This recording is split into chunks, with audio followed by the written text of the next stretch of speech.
All right. Thank you all for joining us tonight. We're super excited to be here. My name is Terrell Forey. My pronouns are he, him, his, and I'm the coordinator of the African American Resource Center here at Cal State Fullerton, and I'll be serving as the moderator for our panels tonight. And so just for FYI, we will be recording this session just to be able to share with folks who are unable to be here this evening. If you have any questions, please send them in the chat, and we'll be asking any submitted questions in the chat or any that occurred during registration at the end. Without further ado, let's go ahead and get into our guests that we have here. For our guests, let's go ahead and have you introduce yourself. Let's have you state your name, what you majored in college or what you're majoring in, what industry you work in, and what role, and you can answer this question for me as well as part of your introduction.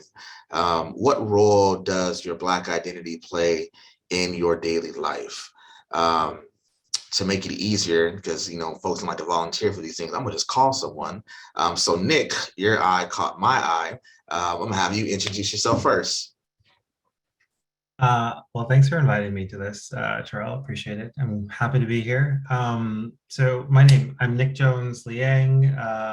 Major was music education. I graduated in 2006, so it's been a minute since I was at Cal State Fullerton.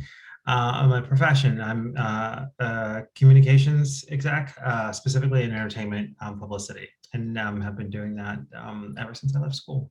I am not a teacher. I did 1 year of student teaching and realized I don't like kids, and so I got out.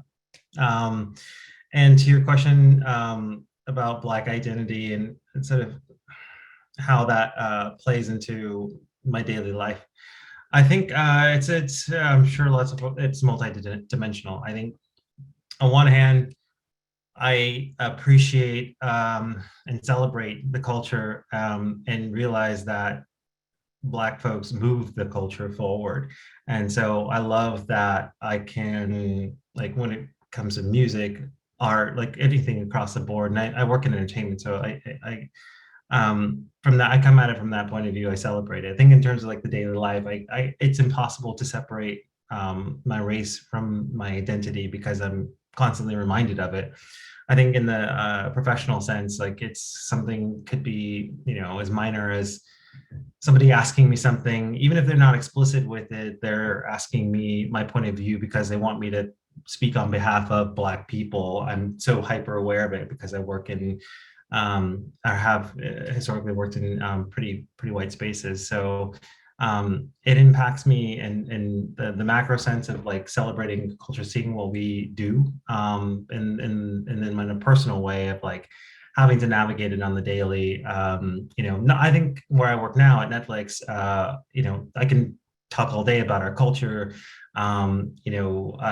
I'm unofficially, but I'm saying officially, like I was the first Black male publicist at Netflix. It's a large global company, and that's kind of like interesting and sad, I guess, in a sense, but I've been there for a little over 4 years.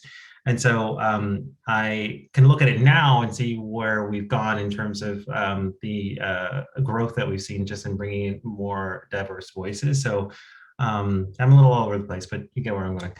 But like I can celebrate it from that point of view. So yeah, did I answer all the questions?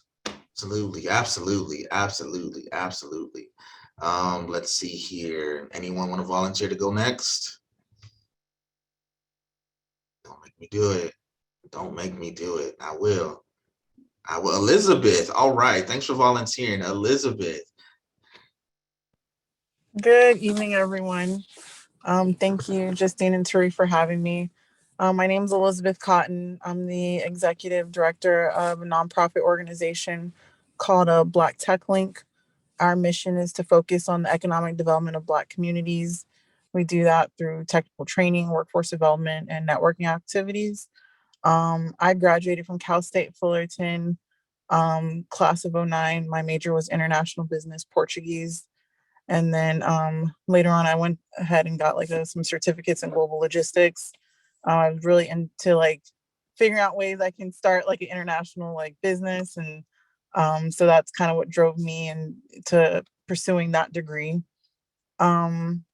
How does my Black identity, fit into my daily life? Well, as a mom that's raising a little girl, like I want her to succeed in like life. I really always encourage her to like really understand, the history of the diaspora, like African history, especially in the United States, across the world, as she has like different roots from like all over the world. And so I really just encourage her to just really understand, Black culture, to have like a sense of like belonging and identity as she's been in different like schools where she's gone to schools like in, the Valley where it's predominantly like all like white or Latino students, to now she's going to a school in Compton, and, just really educating her on, just making sure she's aware of like her surroundings.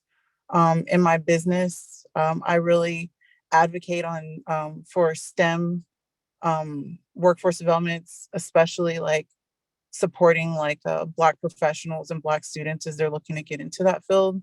So really having a good understanding of the ecosystem that like I provide, my services for, and really just tapping into that community of Black professionals to provide mentorship and career opportunities, and supporting Black professionals that like I primarily serve like Southern California, but really just keeping like Black professionals in, this region, and providing opportunities for them to grow into leadership, and providing those networking opportunities. So that's kind of how my Black identity plays into like the work that I do on a daily basis.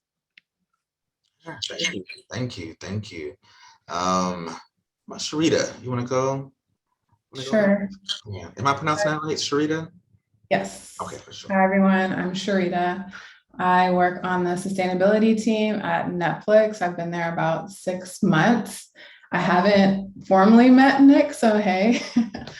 But I went to San Jose State. I graduated with a degree in chemical engineering. I also went to Fullerton for a bit and studied environmental engineering for a master's. So hopefully I'll go back and finish that up.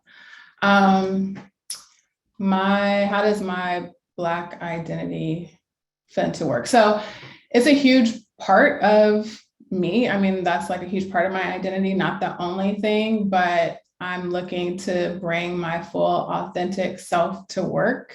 And that is like a thing that I'm every day working on. And so I know that that's a huge part of how people see me, good, bad, or indifferent. And so just trying to be authentic and my full self. And yeah, so that's kind of how it's a huge part of, my how I bring myself to work. So Thank you. Last but not least, Jayce. Hey, we got National Women's Day. Oh, can you hear me? Yes, yep, you're good. Perfect.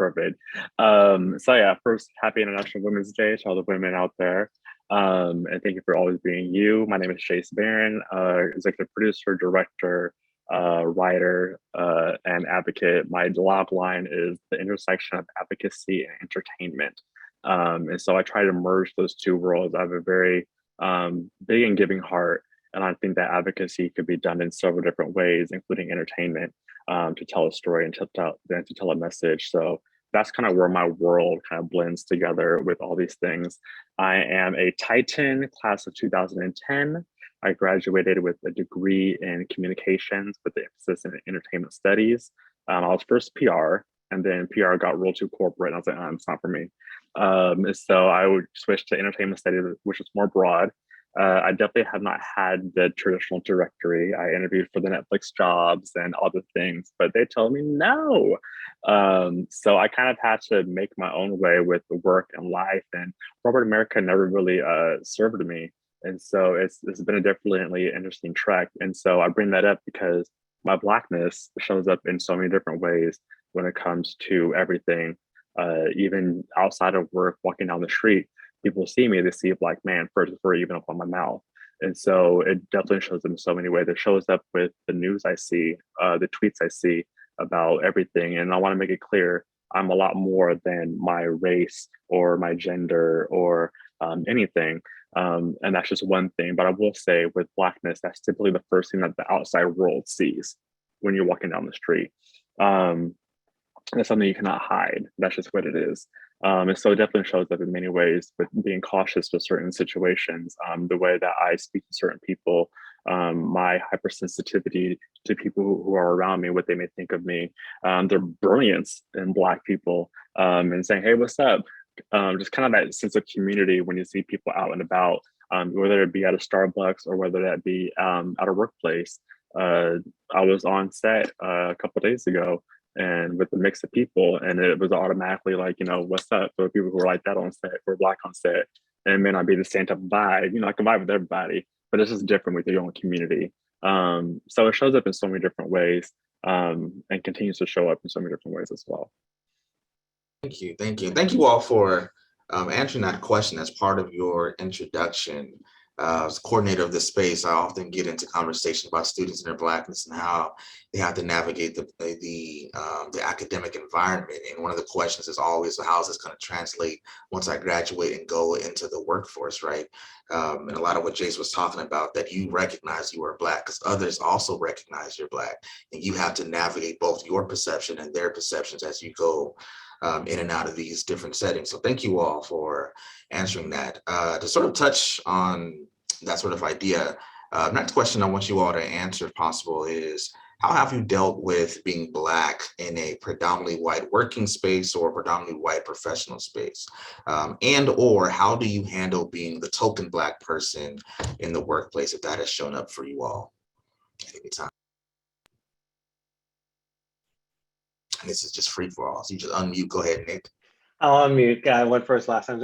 It's exhausting. I'm not gonna lie, honestly, because Jayce was saying this. You can't check your Blackness at the door, and even if you're not thinking about it, somebody will remind you very quickly. Even if it's not overt. Most of the incidents that I can think of in my career haven't necessarily been overt, but it's been like, back when I was on the agency side. I was the only Black person in that office for several years, and somebody pulling me into a project that like I ordinarily wouldn't work on, and I was like, why am I being pulled into this meeting? I was like, oh, it's a Black filmmaker. Oh, it's a Black. I'm like, okay, or it's something urban, described along those lines. So like, breathe, because it's going to happen if you are in spaces like some of my colleagues here are in terms of they're predominantly not Black. And so I try to just take a breath and assume good intent is something we say a lot at Netflix. So sorry, Cherita. And come at it from the point of view of like mutual understanding. If things I feel are overt, then I try to address it in the moment. I think it's very, I think maybe we'll touch on this a little bit later in terms of like, what's a good culture, if you will, at the place you're going and stepping into. If you feel like you can be your authentic self, then I encourage you to lean in on that. Like for me, if I detect that, this is a teachable moment, I'm going to do that 9 times out of 10. Sometimes it is exhausting, but I think it's better to do that in a moment so that we can work better forward. I know it can be uncomfortable. I like to lean into that because I'd rather us just be very clear. I guess on the like spectrum of things, I lean more clarity than compassion sometimes because I think it's better for us to have a firm understanding of each other. So yeah, I don't know, Terrell, if that answers the question, but like that's kind of like how I deal with it. In my space, in working in publicity, it's pretty much dominated by white women. and so this has always been my sort of thing to navigate in my career working in publicity. And so I've always tried to like, and this is as I've gotten more comfortable, I think, in my skin. If you asked me 20 years ago, then it would have been probably different than now. But like, I think the communication piece is critical. Thank you, Nick. Anyone else? Jump in. I'll jump in. I would also agree with Nick that it is exhausting. In 2020, when everyone had their racial awakening, just like having to be the Black delegate to communicate like how that made us feel was very tiring. And fortunately, we were working from home, which was a blessing, like in disguise, I guess, like not having to be in that environment while processing all of the world events. But yeah, it's just like, having to explain to people how things make Black people feel, and kind of, having to speak for a whole community can be very like burdensome sometimes, of having to, communicate the thoughts of a whole community, which is not always, linear. And yeah, it can be very challenging, but just, trying to be authentic, which is very difficult at times and really a process and something that I'm still, working towards. But it just also allowed me to identify where my values are and the values that I want aligned with whatever organization that I'm working with. Interesting. Yeah, just to kind of piggyback what everyone's saying, yes, there's definitely exhausting moments. A lot of the work that I do is in the LGBT space, and a lot of the LGBT community is actually white gay men. And so a lot of white gay men like to weaponize their one notch with their marginalization and kind of weaponize that onto other Black people, and to other women as well, and trans people. And so I think a lot of times it is difficult because people think that the LGBT community is one happy, fun environment, but in reality, there's a lot of racism that goes on. There's a lot of homophobia, a lot of transphobia that goes on within the community. We actually just finished a film with my business partner called Beyond Ed Buck that's now streaming on All Black. And we talk about a lot of those intersections with identity and kind of navigating those things within a space and holding people accountable in those spaces as well.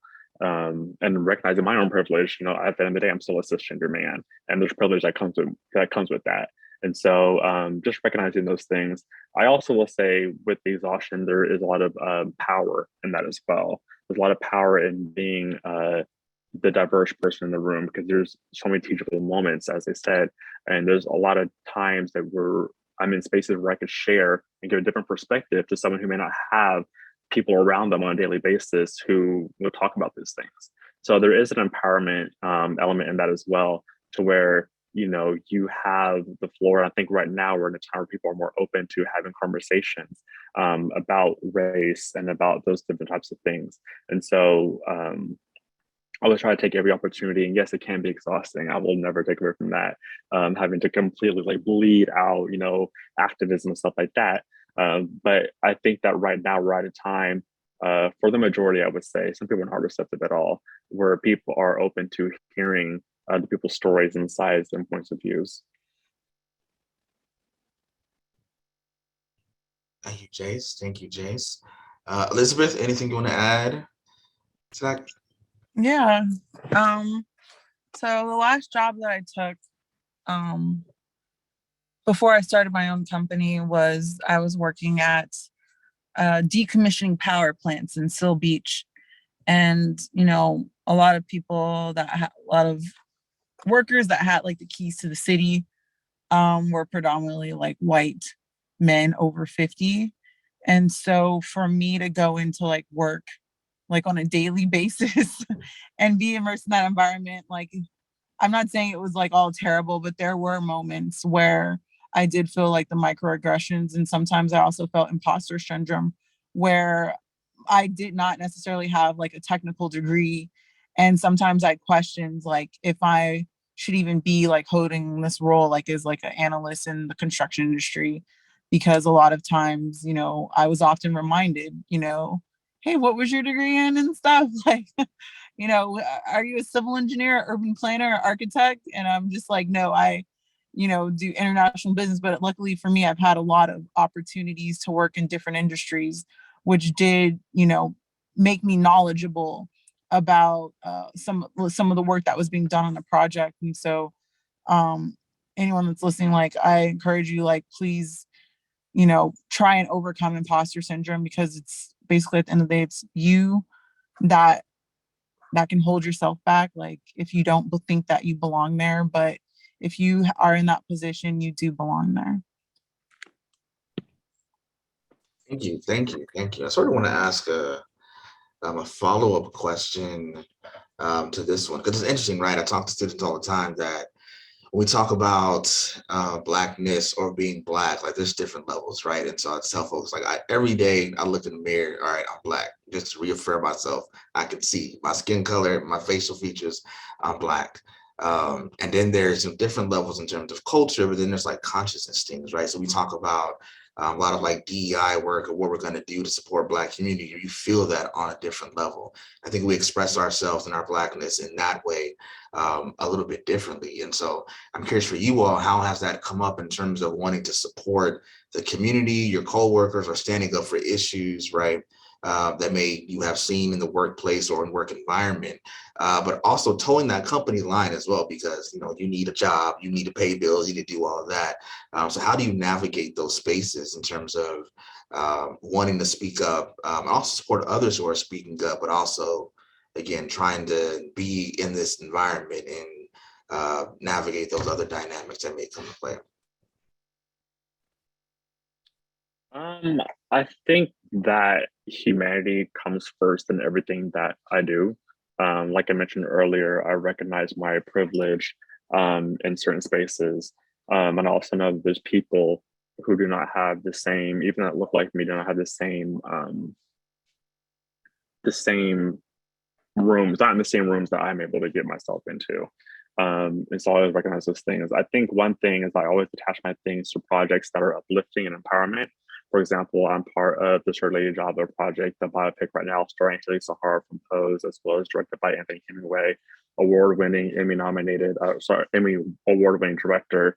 And that is a space telling the story. If you don't know who Sir Lady Java is, look her up.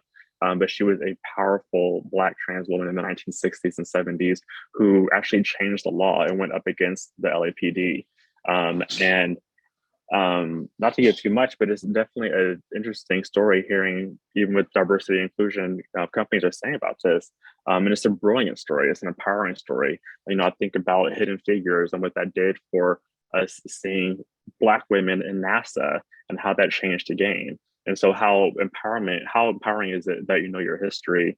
And so I always try to, attach myself to projects that are for everybody. Everyone needs to have a seat at the table. And if I could do and use my voice for my platform to uplift those stories, then by all means, I will do so. And there's humans come first, and I will challenge anybody. We're all just people at the end of the day. And so whether it is, the 50+ white man making a decision, you're a person just like me. And there's nothing in this world that puts your opinion above mine. Is nothing in this world. You could have separate opinions, but we're all people on this planet. And so just bring up everybody together and speaking up.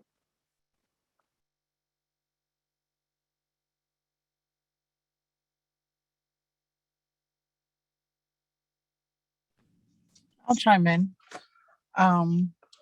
So my company, I work with a lot of corporate partners that essentially partner with me because they need help with diversity, equity, and inclusion in their companies. And and they're looking for ways to engage their employees. But, after doing this for about 5-10+ years, a lot of people have told me, a lot of Black employees at companies tell me hey, we want to give back.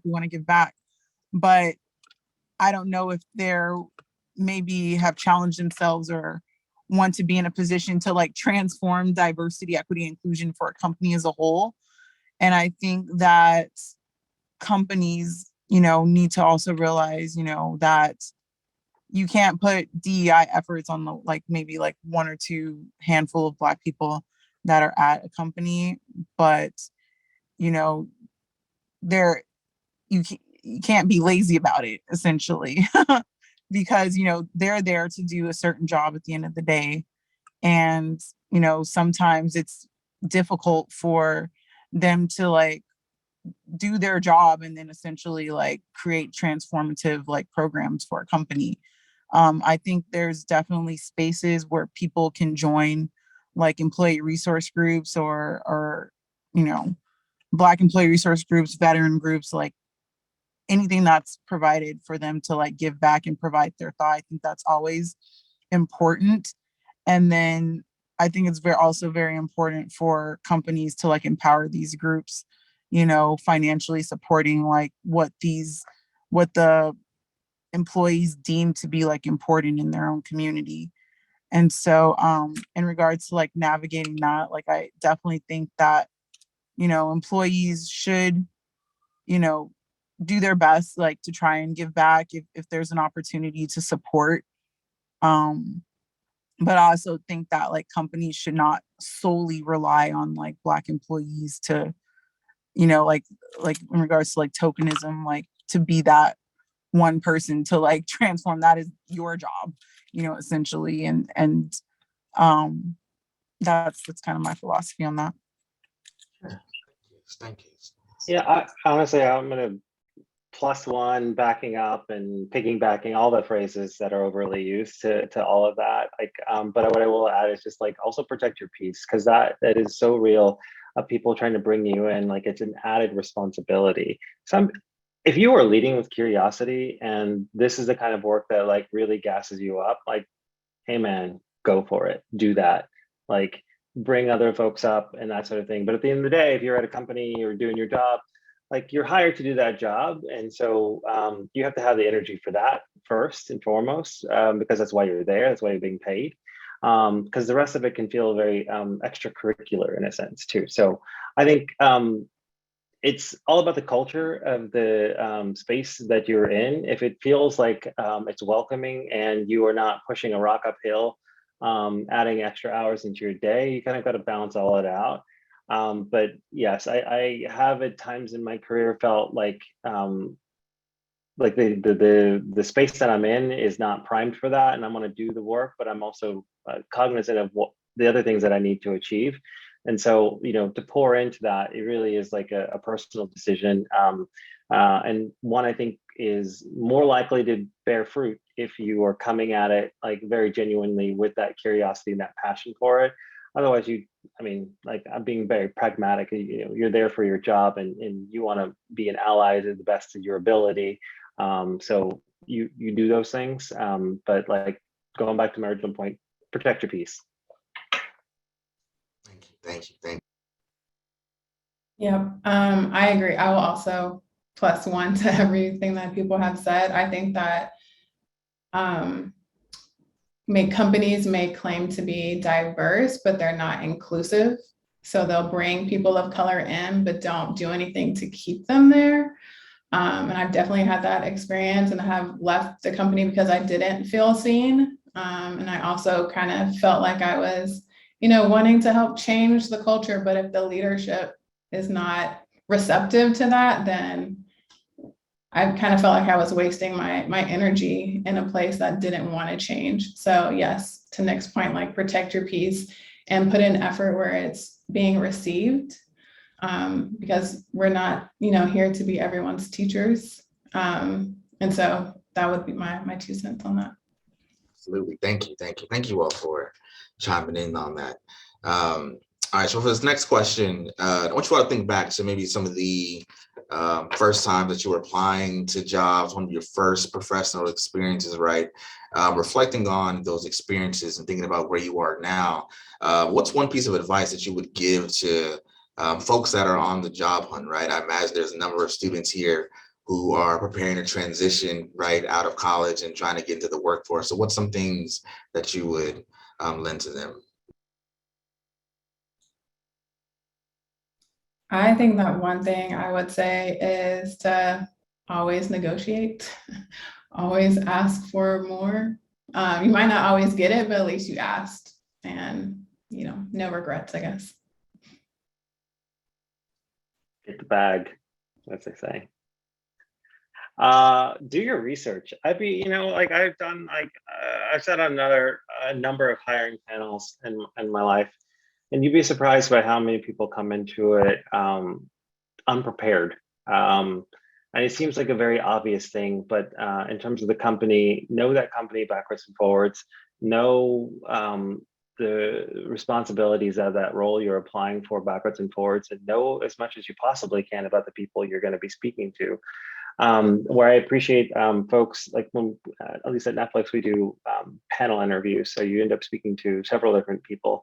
But regardless, whoever the interviewer is, whether that's a recruiter or the direct hiring manager, find out about them, and bring that curiosity into the interview. Most folks, or not most, I've in my experience, when people are coming in, they don't show a level of deep insight into the company, and that's telling in their questions and what they're asking me. It's an immediate red flag. So I'm just sort of like, okay, maybe this is not a good fit. So yeah, that's what I would add.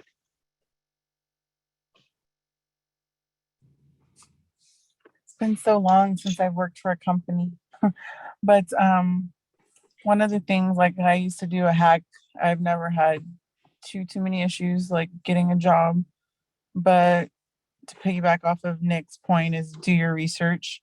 If you are applying for a job and like which department this reports to, just go on LinkedIn and see like who's in this role.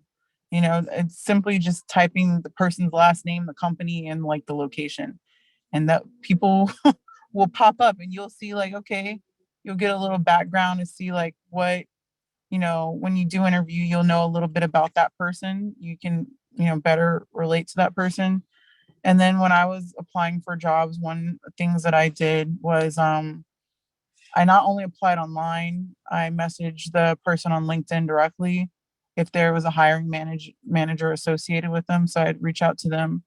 And then like don't discount like direct like mail, if like for sure like this company, for instance, I was trying to get like a global diversity director position at MGM, and I knew exactly who who I was going to report to, which was the VP of HR. And I was like, okay, well, here's the mailing address for MGM. So I sent her my resume directly. And so, yeah, she probably, it kind of provided me an extra layer of recognition in applying for this job, versus everyone that just applied online.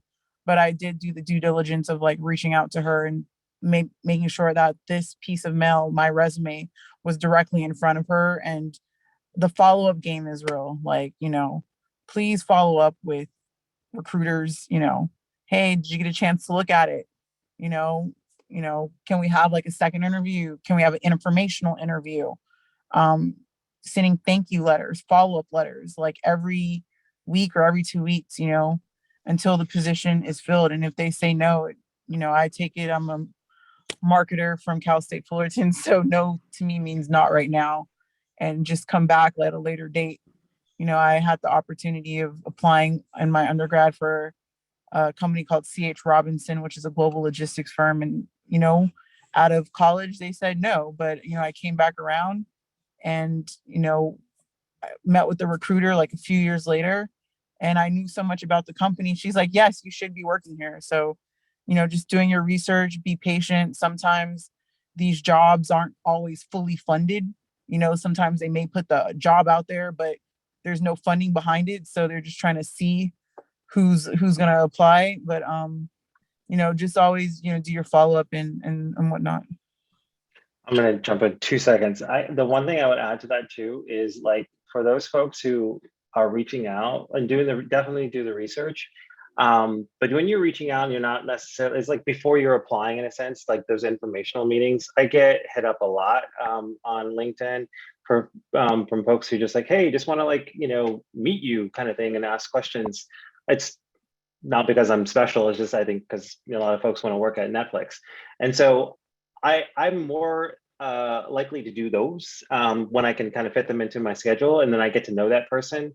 And then because when folks are, let's say blindly just and putting their resumes into a job, we get flooded with those, like flooded. For one position, we'll get like 1,000 applicants in that way. And it's like most of them are like not at all qualified because they're just sort of blindly. So we kind of filter through those very quickly. So if you can get your foot in the door, and that could be LinkedIn, it could be Instagram. It depends on what kind of what industry you're trying to break into. There's some appropriate ways to do that. I think if it's like critical, super corporate America, maybe DMing somebody blindly is not the way to do it. But like certainly LinkedIn is a powerful tool. I get hit up there a lot. And if you are reaching out to me and not specific to a role and you just kind of want to understand the company, doing those sort of informational meetings is a good way to get your foot in the door if you don't already know somebody at the company. Oh, yes, all good things. I just want to add in rapport and just keeping rapport and building rapport. Just like I think I forgot who said it earlier, but saying just because it's no doesn't mean no indefinitely, just means no right now. There's been so many different opportunities where I've had a great interview and did not get any position, but then that same person hit me up 6 months later, like, hey, we really liked you. Do you want to fill this job? Like for example, one of my first internships was at Bravo, and I was in program planning, which is very boring. But my supervisor is now the VP of content at HBO Max, and she's actually the one that got me my agent. And I was over 10 years ago, and I've always kept rapport with people, even people that I've actually interviewed. And so typically, you have these people's emails. So just always kind of just checking in with them and seeing what's out there. If you see a job opening, like, hey, I saw the job opening, like, what's the tea? So just kind of just keeping rapport with people, and also not giving up. I graduated 2010, as I mentioned earlier, in the middle of the recession, and there were like no corporate jobs. And so my dream of having that like corner office with the floor to ceiling windows and the big desk did not happen. But instead, I took a route and used what I had, like Twitter, like YouTube, social media, and kind of use those platforms. For example, I just finished a short film at the end of last year, and we found our director for the film from Twitter. We put out a tweet like, hey, we're looking for, a director who is a Black female. And people started tweeting and like, hey, da. So use social media for sure. LinkedIn is great. I use that a lot. And also other platforms are good as well. People are always trying to fill out and putting fillers out like tweets, job listings and stuff on Twitter as well. So definitely use all platforms. Thank you all. Thank you all. I'm about to update my Twitter my LinkedIn right now. So we're going to move into some of the questions that were submitted by registrants, right? And so the first question I want to ask is in related to code switching. So how much significance should someone put into assimilating into workplace culture or code switching in the workplace?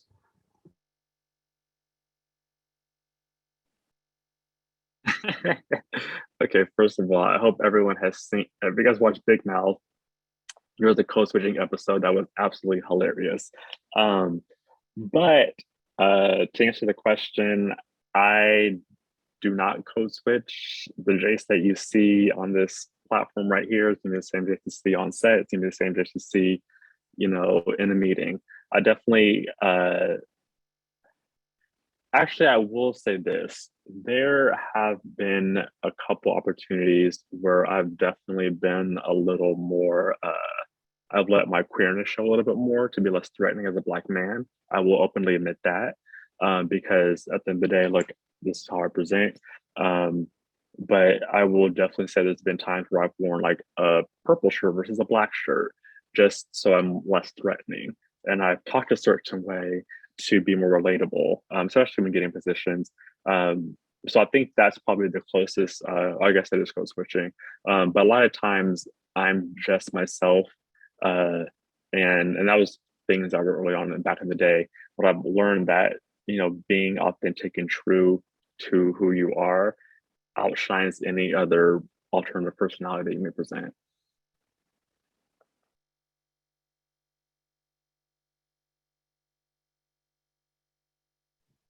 Anyone else want to tackle code switching? Yeah, I'll just add, I think it's we can only speak from our personal experience, because what your tolerance is may be different than my tolerance. I personally, this is me, take me as I am or whatever. I feel confident in that, like, I've been doing what I'm doing long enough that I can work wherever I like, I have options. But that's not the case for everyone. And so you may feel that you have to show up in a certain kind of way to work or be, let's say it, taken seriously in a certain kind of job, or get that promotion, be an quote unquote executive. I would never tell someone how to navigate their world. But for me personally, that's not an option. I show up, I am who I am. You can, like I said, you can take that or you can leave it. But it is when you are deciding what you will and will not tolerate as far as the culture and the environment, think about it long term. And also don't feel like you are going to come in and turn a ship in that way. A company culture is bigger than one person's responsibility. So I think when you are coming into the company, ask yourself really intentional questions about, like, what are your sort of priorities and pecking order. Sometimes you just need a job and you got to pay the bills, and then so you get it and say, like, this is for a moment, this is not forever, and I can tolerate this for until I get to the next thing. But if it is a job and a career that you love and you want to invest in it, then ask yourself, like, where your sort of threshold is on that regard. I've spoken to, like, other Black colleagues about this, like, and feeling like you can't show up, like, authentically as yourself. Sometimes I think it's a story we tell ourselves because of the environments we all kind of grew up in. But I was like, if you really push at those margins and edges and just don't give someone space to, like, define you or put you in boxes and things like that, you'd be surprised at the reactions. But it's all a risk assessment that a person has to make individually. Yeah.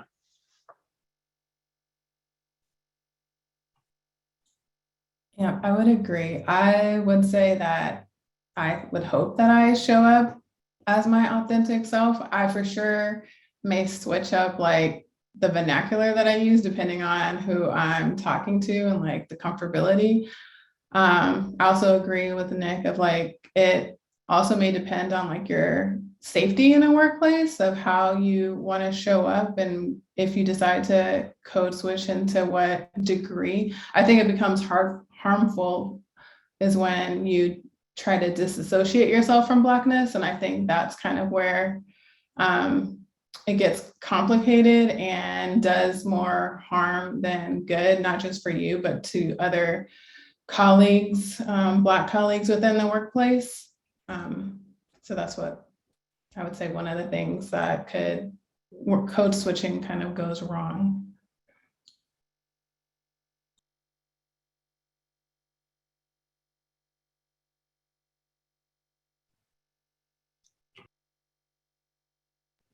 I wanted to talk a little bit about office culture with these next questions. And so some of the questions we have are related to that. And so how much emphasis do you put on building surface level relationship with your coworkers, or participating in like non-mandatory work events, whether it be like parties or weekend hangouts and things like that? How much do you all, or have you all, invested in those sort of things in the workplace?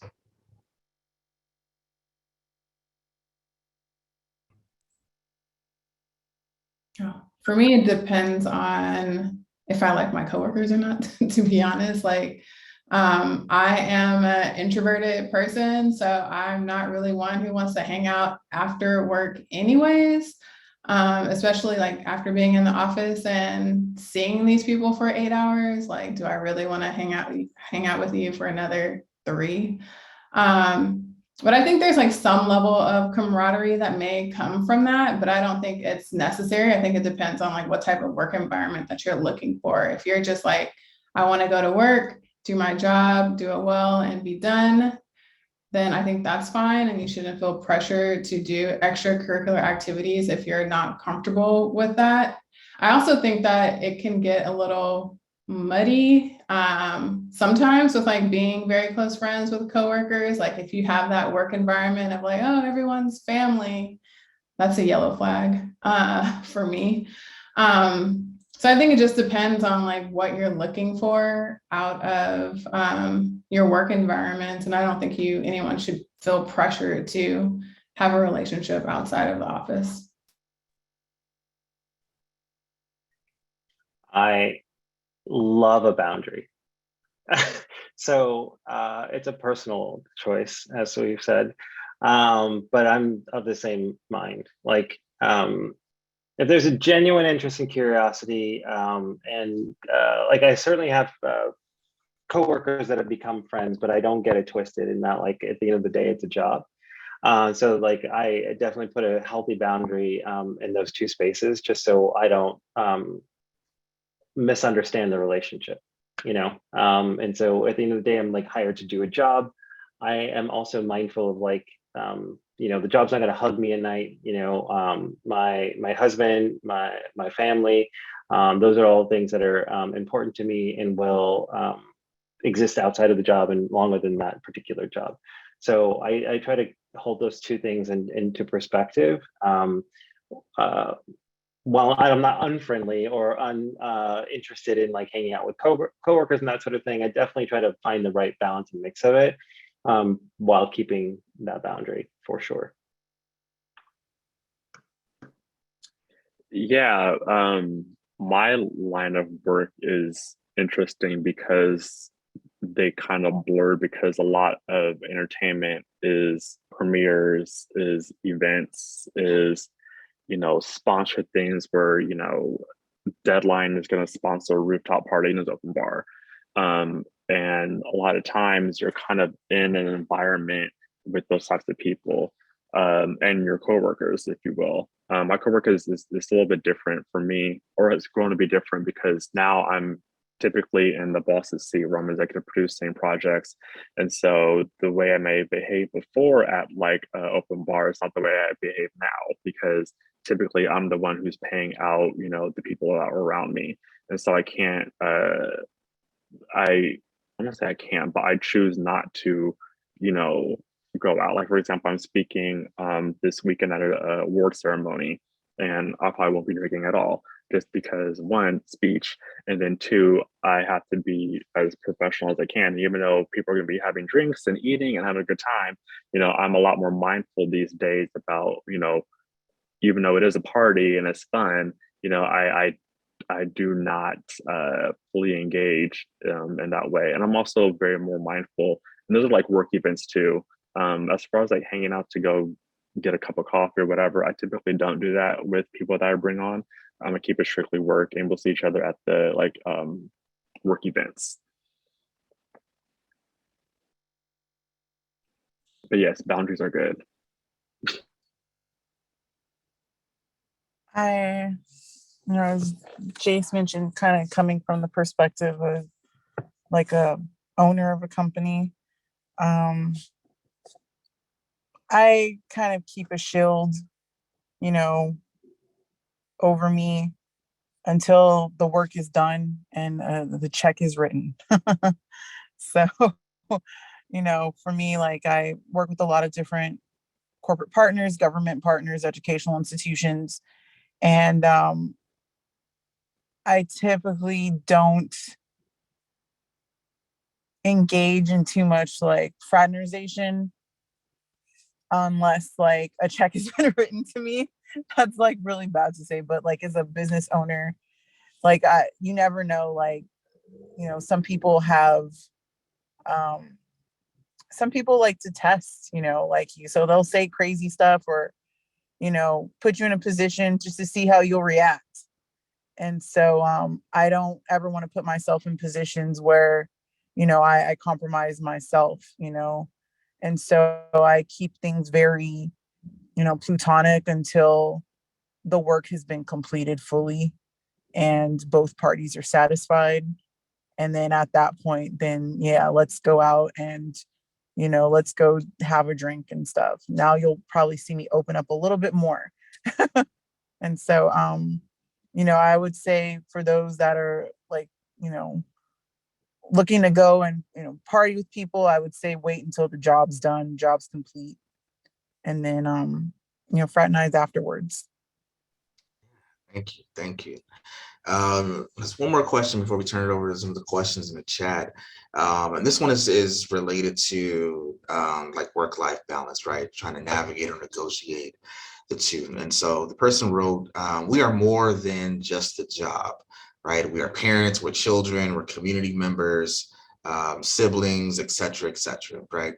So I'm curious for you all, like, how do you go about approaching or communicating with either your supervisor, your boss, your business partners about things that you're dealing with, whether it be you're feeling overwhelmed, maybe there's a time where you need to prioritize family over work, and so those scenarios, right? How do you go about approaching those things with folks that you're employed for or you're working with?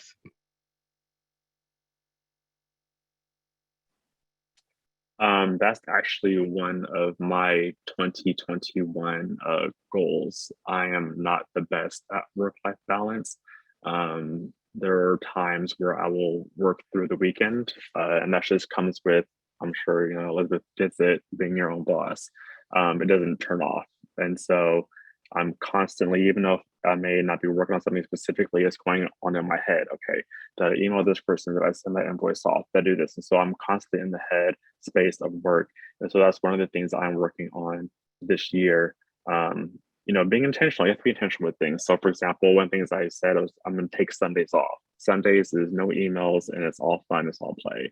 Sometimes Saturday involves work, but just kind of setting those very direct plans of actions really helps out with having a work-life balance.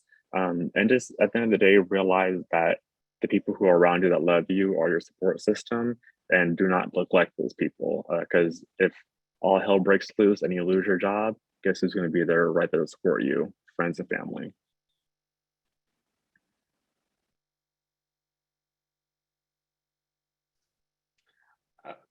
I'll just add, I'm coming at this as a different perspective because I've been in my job for a while, but like I had grown more comfortable with this as I've gotten older, because that confidence sort of it kicks in at a point, you hope. But like there is a lie we sort of tell ourselves sometimes of like, I'm so critical to this thing and like I need to pour in and respond to this email immediately. But if you stop telling yourself that lie, the world will keep on spinning, I guarantee you. It's not going to stop. And so you can answer that email tomorrow. You can return that phone call the next day. Like at the end of the day, you got to get your job done. I can't, I don't know what we're talking in generalities there. So you got to find a time to hold it, if you will, while hopefully not like losing your personal life as well and creating space for yourself. But I mean, whatever that balance is, like I stopped telling myself work-life balance, and use that phrase. It's more of an integration to me. Like, how do I sort of symbiotically interweave them in a way that's not too disruptive? Because my job as a publicist and working with talent who have massive egos, sometimes I'm available to them in odd hours, and so like I have worked it out with my family, my husband, that sort of thing. Or if those interruptions happen, it's not like critical. Like we're not going to like tailspin on the fact that like I'm maybe answering a phone call that interrupted dinner or something like that, because it's been integrated in our lives. It's in a way that like it's okay, but I don't allow it to take control of those other aspects of my life. So yeah, it's over time I've stopped telling myself that lie that I have to do these things right now or that I can't get back to them. Like if it's on a Saturday, unless you are dying, I'm not responding. And also call 911.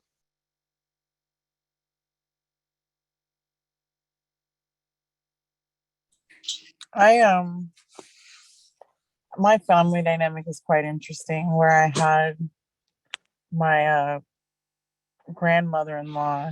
She's a very powerful woman. you know um she was a sheriff, and she was a sheriff to Von Bradley Burke. If you're not familiar, her husband created the um LA Marathon, and her daughter is Assembly woman Burke, who runs, I believe, like Venice in that area, West LA. Um, but just what I've seen in her life, she focused a lot on her career, and she did a really she's an amazing person. Has pictures with Muhammad Ali, like great. But if you look at my mother-in-law, who is a completely different person than my grandmother-in-law, I saw like where she maybe during her life, she maybe focused a little bit too much on her own personal career. And my mother-in-law is a hot mess. And I'm like, how did that greatness not rub off so much on my mother-in-law? She's still a great person too. But and I think about that when I'm raising my daughter. Like, I am super focused on my own business, but I always have to remind myself that my daughter is also like an investment as well. So is my relationship with my husband. And I also need to make time for that. And so sometimes, I am up at 4 a.m, but from 4, like, you guys caught me in the car right now. Like, I am literally in front of a mall while my daughter's doing gymnastics. And I really have to make time for her, because if I don't, like, you know I just don't want I don't want to miss out on these years that I have with her. She's a young child, and when she gets older, I want to make sure that, like, I've had a proper influence on her, for her to make like smart decisions, as she gets older. I also think that sometimes we can't always have a balance. Like, it kind of just like wavers from one side to the next. So like some times of the year are more busy than others. And so I kind of make up maybe that. I mean, I don't have kids, so this is from like single person perspective, I guess. But like, there are times when I'm able to have that free time, where at other times of the year, it is a bit more busy when it comes to work. But I also think that you have to set boundaries, which we talked about before. So like, I have email on my phone, but I don't get notifications. So the only way I see it is if I actually go into the app. So it's just like creating those boundaries, not responding to emails after a certain time, or if you have to do it and it's just really in your mind, maybe just like schedule them for the next morning, so people don't know that you're working late and feel like they can reach you at whatever hours. So it's really just like setting the standard. You have to set your boundaries and believe your boundaries yourself. And I'm talking to myself because I have to work on this as well. But yeah, boundaries.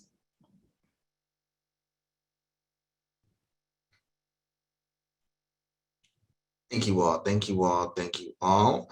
Looking at the chat, I see a couple questions here, and we'll get to these. One question here is, how do you get around, I guess, Black folks who are in positions of power, whether it be in corporate spaces or other organizational spaces, but don't hire Black people, right? In terms of being able to, get folks jobs and things of that nature, right? Have you all encountered things like that, or how do you navigate those sort of situations?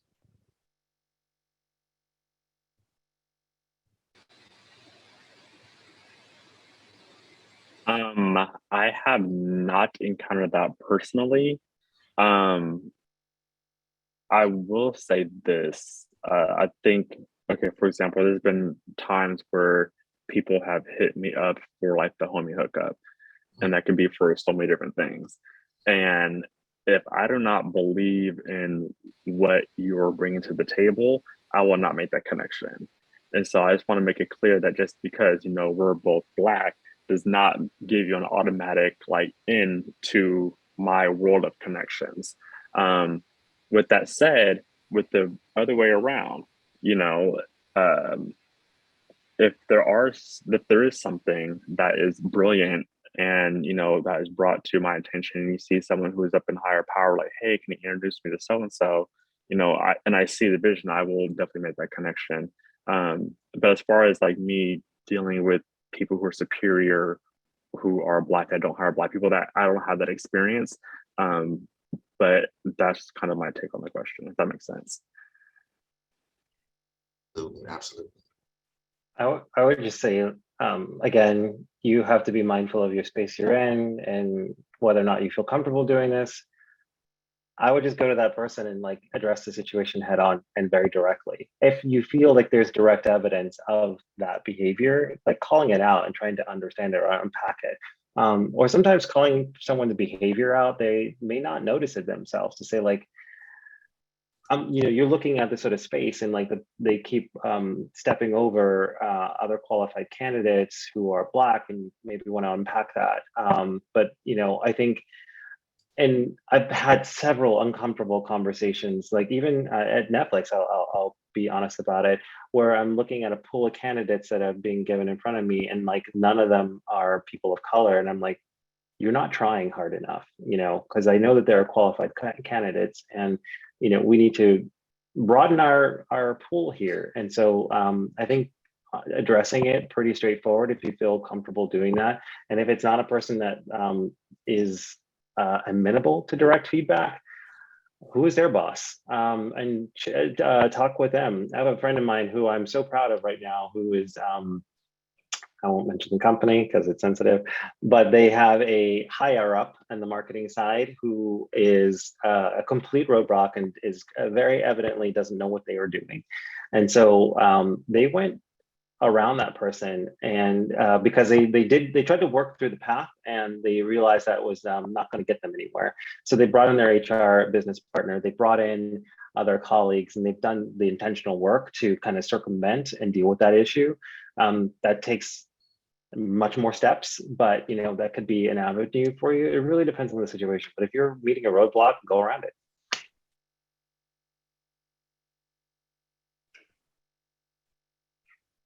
Anyone else?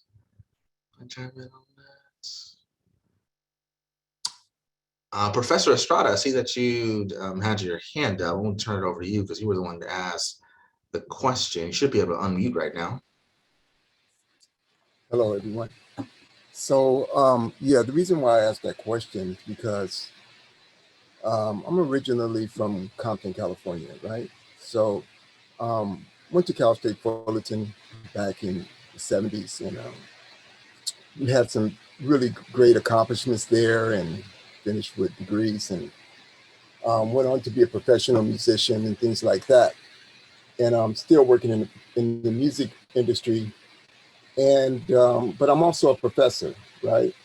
So I went through the music department at Cal State Fullerton, and to this day, I don't think they haven't had another Black person that played my instrument that has graduated from there as a performance major. But with my accomplishments as my struggles, I was able to land a job about 23 years ago at a college. And I don't really want to name the college, but one of the reasons I wanted to teach was to give back to my community and to help other people like I was helped when I was coming through to pursue my career and things like that. And it was great at first. It's on the West Coast, and it was the most Black environment that I've ever witnessed at a college on the West Coast. It was like an HBCU. But then several years later, the college kind of went through some trials and tribulations, and brings me up to my point today. I'm still there. It's still full-time. And we had got some people that really wasn't supposed to be in the position, but was appointed there by kind of like a state, situation.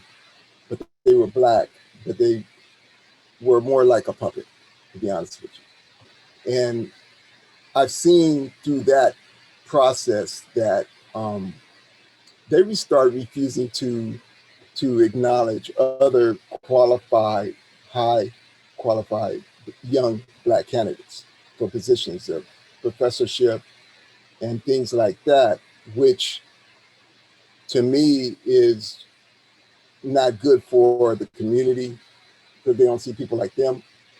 And I know it already exists on white campuses everywhere. I'm just be totally honest.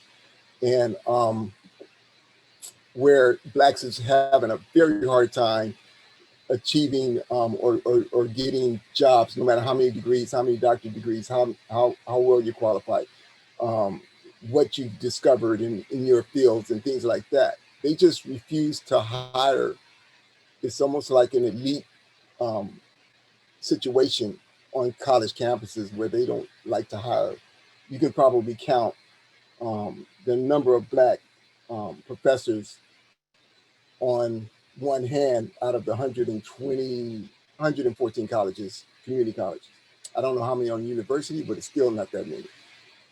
And my thing is like, when that exists, we not only can't feed the community, the younger people of color into the university system, but with the things that they need to survive. But we also can't ultimately, we're not being able to send enough people into the corporate system and out of the university system. So whereas we can make the decisions, or we can have enough people in power, and I'm not talking about the HBCUs because they have a great system down south and things, but I'm talking about on the West Coast. And I feel like at this point, we have to make a decision. When we get into positions as Black people, we have to not hire unqualified Black people, or not the homie hookup, or we need to make sure that we are sensitive to not go the route of, okay, I'm gonna make my corporate boss happy and refuse to support other people that deserve positions and these opportunities. And that's kind of like one of my statements that I wanted to make, is that as young people, if you become successful in any of your corporate positions or whatever, always have your own voice. Never give up your identity. You know what I mean? Because we have to stick together. And if we don't, the next 50 years is going to be like this 50 years. Okay? Because nothing has really changed in the last 50 years in my world. I was part of the first BSU at Cal State Fullerton. It was probably 60 of us on campus, or 40 of us on campus out of 35,000 people. So we went through the real deal, and out of that to this point right now where you guys are, it's really haven't been that much change in society, the way they look at us, and the way our opportunities on the West Coast is availed to us. So I just want to say that at some point we got to make a difference. Okay, I'm not afraid. I've never been afraid to make that call or to support. And I feel like if we can find a way to come together and to be strong and to have our own coalition to make sure that people are protected once they do spend all this money for their degrees and things like that, or skilled, and they still can't find a job because of institutionalized racism.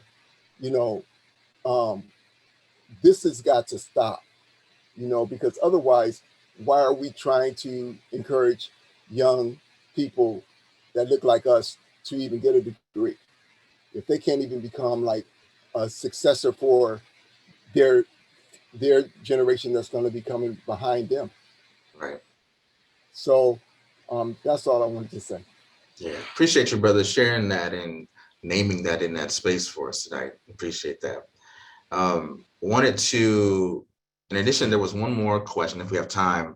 And it's probably the last one for tonight, and it was about allyship, right? So how can non-Black folks be a better ally to the Black community in the workspace? And curious to see what you all have seen in your journeys as you've navigated working for someone or navigating your own company, right? What does that look like, or how can that look like?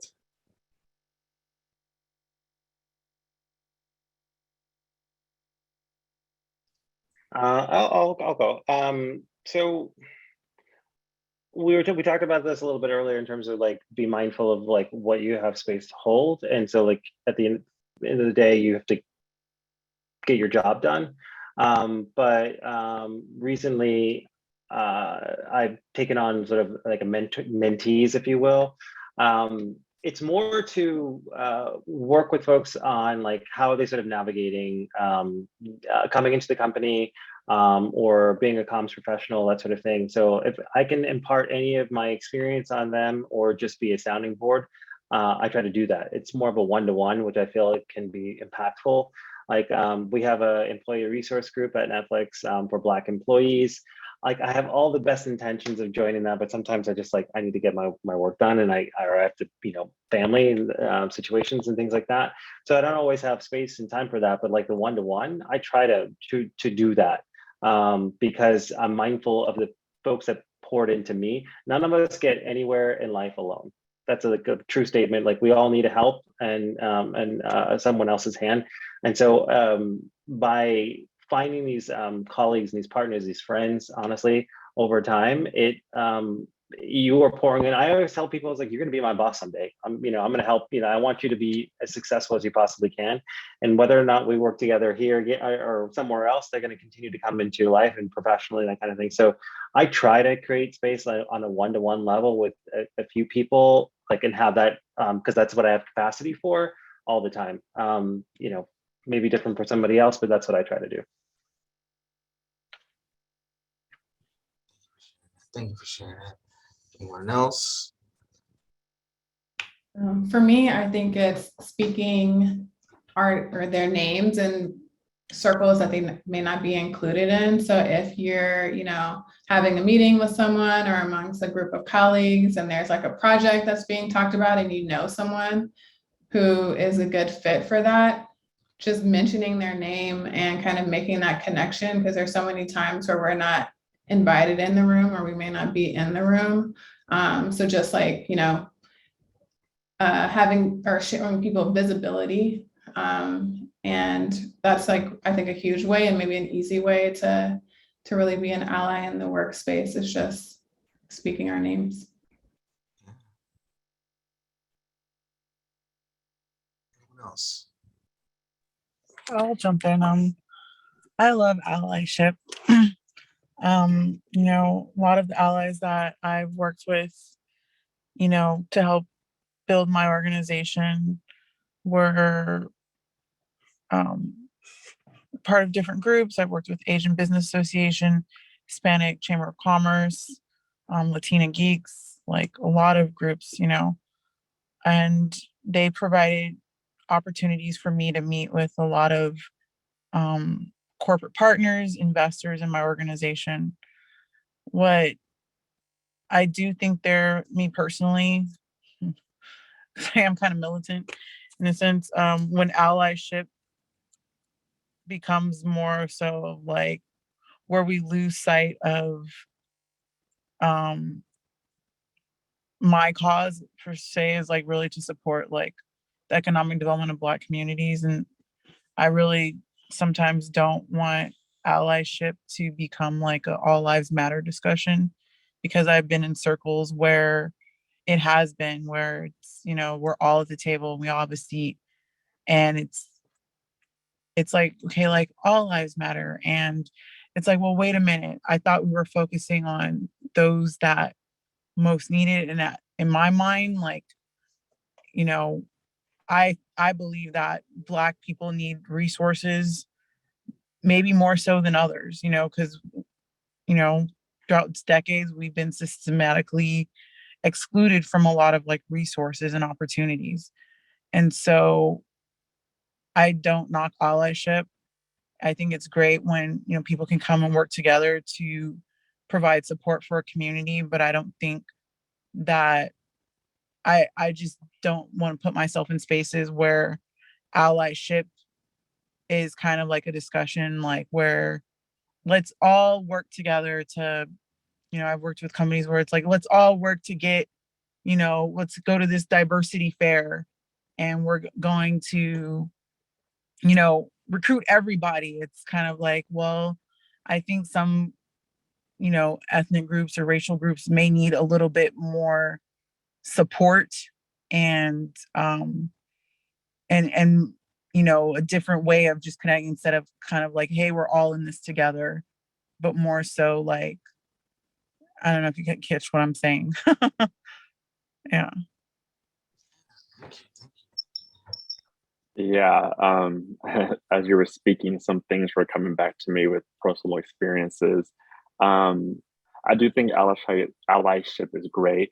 I think one of the things that could be very beneficial is giving the positions to the people who they're about. Like, for example, I come from the production end, and there was a white woman who contacted me because they wanted me to produce a podcast about the lives of trans people. And again, people having this idea that the LGBT community is one thing when that's totally separate. And, you know, ultimately I was like, hey, you know, I know you're the executive producer, you come from this background. Like, but like, that's not my lived experience. And you could have, you know, 155 years of experience in producing something. But telling the stories needs to come from the people who actually live those lives. And so, you know, putting people, Black people, whoever people in positions of power where they can actually make decisions versus kind of asking them their opinion when it's convenient or to like meet a quota. I think it's more than, you know, I kind of, I don't work in corporate America, but I see the diversity and inclusion conversations, and it's always fascinating to me because it's like almost trying to meet a quota in some instances. And so I think that to have complete true allyship and this universal, people who deserve the jobs, give them the jobs. You know, people who deserve the pay, give them the pay. And if you see something that's going wrong, you know, say something. I think that's really the biggest thing that people could be allies for. And that goes universally for everybody. Yes. Thank you all. All of that was amazing. I'm sure there's many folks who are interested in connecting with you all, so I appreciate you all dropping those LinkedIns. There's a number of folks I'm sure that are clicking those right now. So it is much appreciated. And so thank you all for joining us with this evening at the request of folks. Folks want to take a picture. Kind of awkward taking pictures on Zoom, but I think we're going to do the Zoom gallery thing. Somebody's going to take a screenshot, and that's going to be our picture, Justine. Is that how we're going to do this?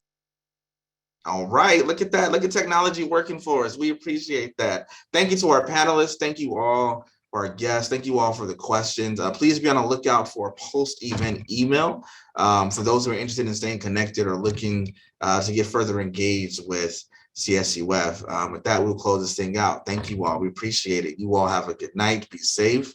And we'll see you again next time.